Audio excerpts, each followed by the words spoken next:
आज का टॉपिक है कि क्या भगवान हमारे द्वारा चढ़ाया हुआ भोग खाते हैं, और अगर नहीं खाते तो भोग लगाने का क्या फायदा।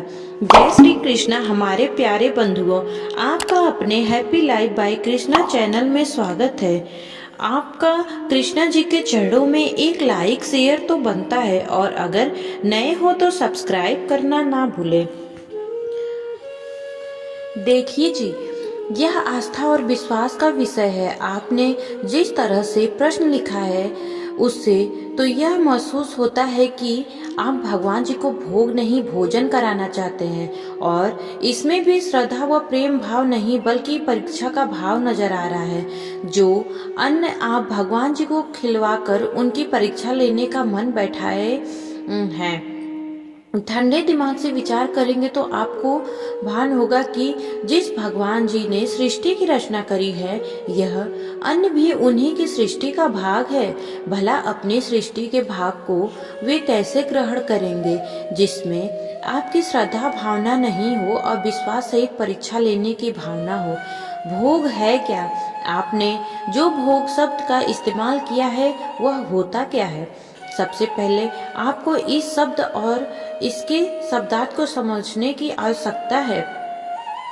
भगवान जी कहते हैं कि जो कोई भक्त मेरे लिए प्रेम से पत्र पुष्प फल जल आदि अर्पण करता है, उसे शुद्ध बुद्धि निष्काम प्रेमी का प्रेम पूर्वक अर्पण किया हुआ वह पत्र पुष्पादि मैं सगुण रूप में प्रकट होकर प्रीति सहित खाता हूँ। सामान्य एवं संक्षिप्त वाक्य में मैं आपसे कहना चाहती हूँ कि उम्मीद रखती हूँ कि बस आप यह समझ ले कि भोग एक भाव है। आप खुद से विचार करिए, आप भगवान जी को जो भोग लगा रहे थे, क्या वह शुद्ध बुद्धि से अर्पण किया जा रहा था? क्या उसमें प्रेम भाव था? निष्काम तो वह था ही नहीं, क्योंकि आपका प्रश्न ही चुगली कर रहा है कि उसमें भगवान जी की परीक्षा लेने की मानसिकता विद्यमान रही थी। जब मन में श्रद्धा विश्वास और प्रेम के भाव ही ना हो तो आपको भगवान जी को भोग लगाने से क्या फायदा। हिंदू धर्म शास्त्रों में विधान है कि व्यक्ति भोजन करने से पहले भगवान को भोग लगाता है, फिर भी उसके बाद ही प्रसाद के रूप में भोजन को ग्रहण करता है। शुद्ध और उचित आहार भगवान की उपासना का एक अंग है। भोजन करते समय किसी भी अपवित्र खाद्य पदार्थ का ग्रहण करना निषिद्ध है। यही कारण है कि भोजन करने से पूर्व भगवान को भोग लगाने का विधान है। अथर्ववेद में कहा गया है कि भोजन को हमेशा भगवान को अर्पित करके ही करना चाहिए। लेकिन सवाल उठता है कि क्या भगवान हमारा भोग ग्रहण करते हैं? इसी संबंध में आइए आपको मैं एक कथा सुनाती हूँ।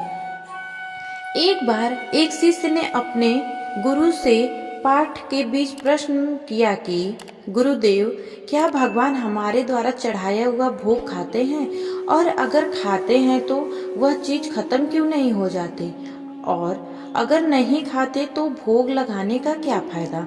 गुरुजी ने तत्काल कोई उत्तर नहीं दिया और पूर्ववत पाठ पढ़ाते रहे। उस दिन उन्होंने पाठ के अंत में एक श्लोक पढ़ाया। पाठ पूरा होने के बाद गुरुजी ने शिष्यों से कहा कि वे पुस्तक देखकर श्लोक कंठस्थ कर लें। 1 घंटे बाद गुरु ने प्रश्न करने वाले शिष्य से पूछा कि उसे श्लोक कंठस्थ हुआ कि नहीं। उस शिष्य ने पूरा श्लोक शुद्ध शुद्ध गुरु को सुना दिया। फिर भी गुरु ने सिर नहीं में हिलाया तो शिष्य ने कहा कि वे चाहे तो पुस्तक देख लें, श्लोक बिल्कुल शुद्ध है। गुरु ने पुस्तक देखते हुए कहा, श्लोक तो पुस्तक में ही है, तो तुम्हारे दिमाग में कैसे चला गया? शिष्य कुछ भी उत्तर नहीं दे पाया। तब गुरुजी ने समझाया और कहा, पुस्तक में जो श्लोक है वह स्थूल रूप में है। तुमने जब श्लोक पढ़ा तो वह सूक्ष्म रूप में तुम्हारे दिमाग में प्रवेश कर गया। उसी सूक्ष्म रूप में वह तुम्हारे मस्तिष्क में रहता है, और जब तुमने इसको पढ़कर कंठस्थ कर लिया तब भी पुस्तक के स्थूल रूप के श्लोक में कोई कमी नहीं आई। इसी प्रकार पूरे विश्व में व्याप्त परमात्मा हमारे द्वारा चढ़ाए गए निवेदन को सूक्ष्म रूप में ग्रहण करते हैं और इससे स्थूल रूप में वस्तु में कोई कमी नहीं होती, उसी को हम प्रसाद के रूप में ग्रहण करते हैं। शिष्य को उसके प्रश्न का उत्तर मिल गया। भगवान को भोग लगाने के पीछे का कारण सिर्फ धार्मिक ही नहीं, बल्कि इसके पीछे का तर्क आयुर्वेद और वास्तुशास्त्र का आधार भी रखता है। आयुर्वेद के अनुसार भगवान के लिए भोजन बनाते समय व्यक्ति के मन में सद्भाव होता है। यही सद्भाव व्यक्ति को भीतर से प्रसन्न रखता है और उसके मस्तिष्क के पसरे तनाव को दूर करता है।